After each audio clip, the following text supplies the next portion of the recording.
오늘 우리에게 주시는 하나님의 말씀은 이사야 49장 8절부터 13절의 말씀입니다. 여호와께서 이같이 이르시되 은혜의 때에 내가 내게 응답하였고 구원의 날에 내가 너를 도왔도다. 내가 장차 너를 보호하여 너를 백성의 언약으로 삼으며 나라를 일으켜 그들에게 그 황무하였던 땅을 기업으로 상속하게 하리라. 내가 잡혀있는 자에게 이르기를 나오라 하며 흑암에 있는 자에게 나타나라 하리라. 그들이 길에서 먹겠고 모든 헐벗은 산에도 그들의 풀밭이 있을 것인즉 그들이 줄이거나 목마르지 아니할 것이며 더위와 볕이 그들을 상하지 아니하리니 이는 그들을 긍휼히 여기는 이가 그들을 이끌되 샘물 근원으로 인도할 것임이라. 내가 나의 모든 산을 길로 삼고 나의 대로를 도두리니 어떤 사람은 먼 곳에서 어떤 사람은 북쪽과 서쪽에서 어떤 사람은 시님 땅에서 오리라. 하늘이여 노래하라. 땅이여 기뻐하라. 산들이여 즐거이 노래하라. 여호와께서 그의 백성을 위로하셨은즉 그의 고난당한 자를 긍휼히 여기실 것임이라. 오늘 아침 우리에게 주신 하나님의 말씀입니다. 한 주간을 은혜 가운데 잘 사셨는지요? 오늘 토요일 아침 오늘 여기까지 지키신 하나님의 은혜에 감사하고 또 새로운 예배를 기대하고 그리고 하나님 나라가 우리 가운데 오기를 간절히 소망하는 축복의 날이 되시기를 바랍니다.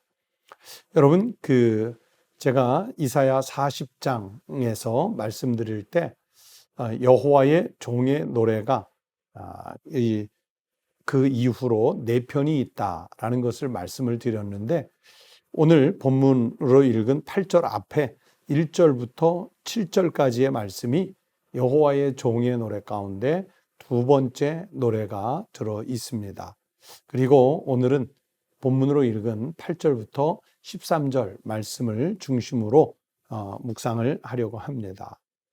이 본문에서는요, 메시아를 통한 선민의 회복의 약속이 있고 그리고 그 하나님의 백성들을 향한 위로의 약속이 들어있는 말씀입니다.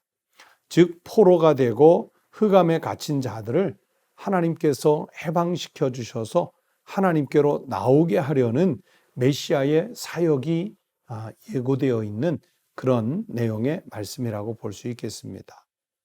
오늘 말씀 8절이 이렇게 시작을 해요. 여호와께서 이같이 이르시되 은혜의 때에 내가 내게 응답하였고 구원의 날에 내가 너를 도왔도다. 내가 장차 너를 보호하여 너를 백성의 언약으로 삼으며 나라를 일으켜 그들에게 그 황무하였던 땅을 기업으로 상속하게 하리라. 이 말씀이 어떤 의미를 갖냐면요, 하나님께서 선택한 민족, 선민이죠.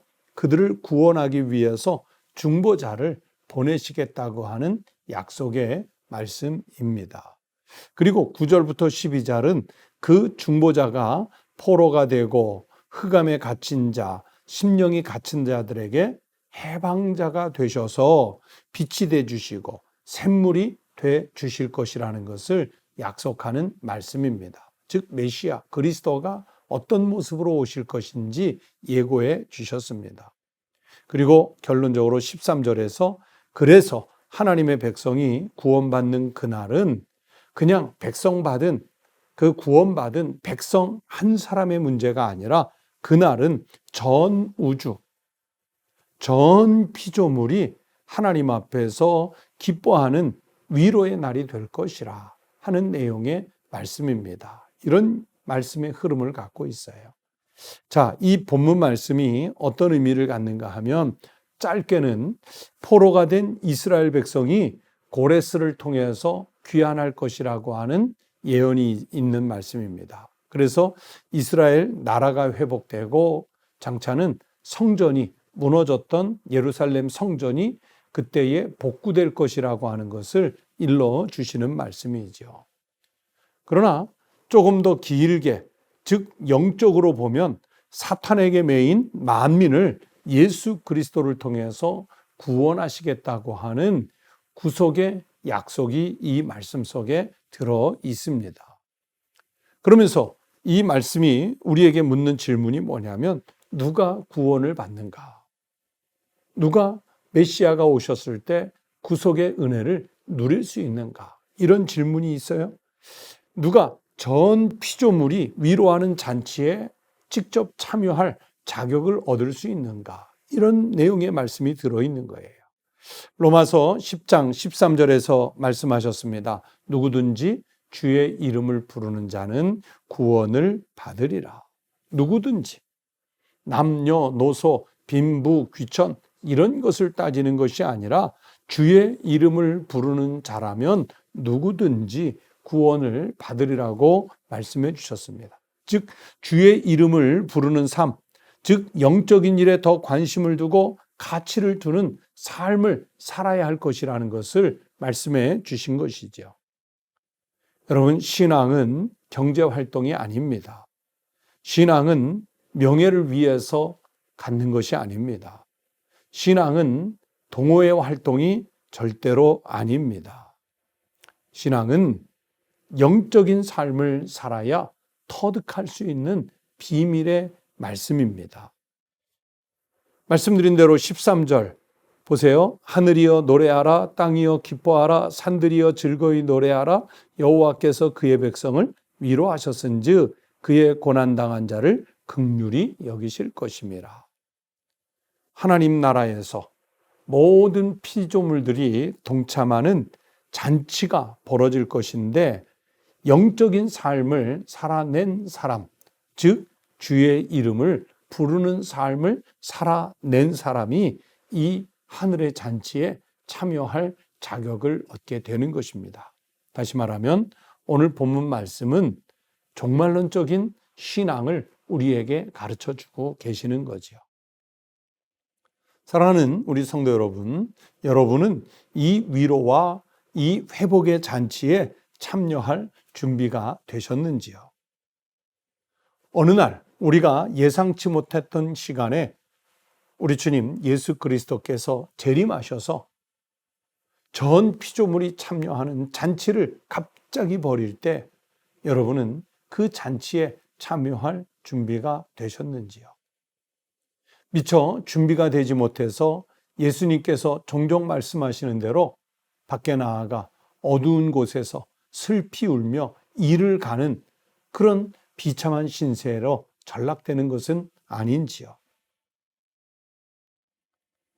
우리 사랑하는 성도들이 이른 아침부터 저녁 늦게까지 그리고 오늘부터 하나님께서 부르시는 그날까지 전 삶을 천국 잔치에 들어갈 준비하는 삶을 살아내는 믿음의 성도가 되시기를 바랍니다. 그래서 우리가 예기치 않은 시간에 마련된 그 천국 잔치에 빠지지 않는 성도가 되시기를 축복합니다. 우리가 이 땅에서는 비록 헤어지는 때가 있을지 모르겠으나 하나님 나라에서, 즉 주님께서 종말의 때에 천국에서 베푸실 그 잔치에 모두 참여해서 천국에서 만나는 모든 믿음의 성도들이 되시기를 주의 이름으로 축복합니다. 기도하겠습니다. 하나님 아버지 감사합니다. 우리가 살고 있는 시대가 비록 어둡고 고난의 때이지만은 그러나 우리 주님 예수 그리스도를 믿는 그 신앙 고백 때문에 그 고난 중에도 우리는 잔치의 마음을 갖고 살게 하여 주시옵소서. 그리고 이 땅에 소망을 둔 것이 아니라 영원하신 하나님 아버지의 나라, 그 처소가 우리의 소망이기에 하나님 이 땅의 고난에 주눅들지 말고 좌절하지 말고 낭망하지 말고 하나님 모든 피조물들이 동참하는 그 잔치에 참여하는 것이 바로 우리의 소망이 되게 하여 주시옵소서. 하나님 약한 자는 고쳐주시고 또 상한 자는 위로하여 주시고 넘어진 자는 붙잡아 일으켜 세워주시고 갇힌 자들은 풀어 자유하게 하시는 우리 주님 그리스도의 강림의 날을 손꼽아 기다리게 하여 주시옵소서.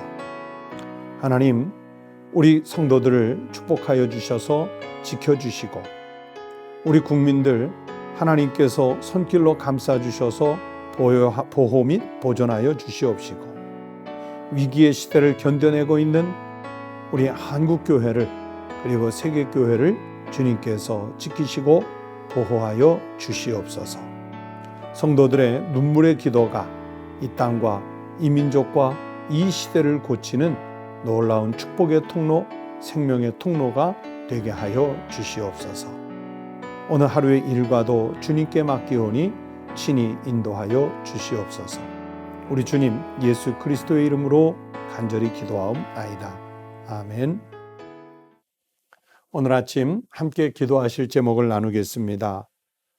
지난 한 주간 참 덥고 전염병의 소식으로 힘들고 어려웠던 시대였는데 그럼에도 불구하고 오늘까지 지키신 우리 주님의 은혜가 있지 않습니까? 그 은혜로 우리가 살아온 줄로 믿습니다. 여기까지 지키고 도우신 하나님 은혜에 감사하는 기도를 드리십시다. 두 번째는 주일을 앞두고 모든 성도가 예배의 소중함을 깨닫고 하나님께 나와 예배드리는 주일을 맞이할 수 있도록 잘 준비된 예배를 드릴 수 있도록 하나님 앞에 기도하십시다. 이 시간 다 함께 기도하겠습니다.